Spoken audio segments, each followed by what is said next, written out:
নমস্কার বন্ধুরা, পূর্ণিমা কিচেনে আপনাদের সবাইকে স্বাগত। আজকে নিয়ে আসলাম চিংড়ি মাছের মালাইকারি। তেলের উপরে দিয়ে দিলাম গোটা জিরের উপরে দিয়ে দিলাম পেঁয়াজ কুচিটা সুন্দর করে ভেজে নিচ্ছি বাদামি কালারে। এর মধ্যে দিয়ে দিচ্ছি রসুন বাটা, জিরে বাটা, আদা বাটা, সব মশলাই কিন্তু এক এক করে সব দিয়ে দিচ্ছি। একে একে সব মশলা দিয়ে সুন্দর করে মশলাটা কষে নেব। এর মধ্যে দিয়ে দিচ্ছি বাদাম বাটা,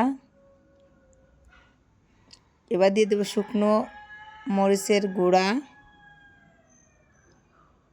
লবণ,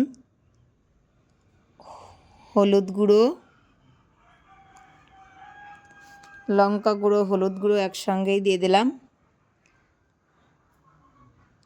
দিয়ে সুন্দর করে মশলাটা ভালো করে কষে নিলাম। কষে তেল উঠে গেছে।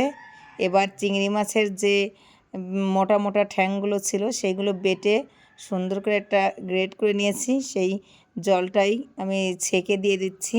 ওটা বেশি মোটা না হলে কিন্তু খাওয়া যায় না। শ্বাসটা দেখুন মশলায় কী সুন্দর তেল ছেড়ে দিয়েছে। এবার আমি ভেজে রাখা চিংড়ি মাছটা দিয়ে দিলাম। এর মধ্যে দিয়ে দিচ্ছি নারকেলের দুধ না দিলে কিন্তু চিংড়ি মাছের মালাইকারি অসম্পূর্ণ থেকে যায়।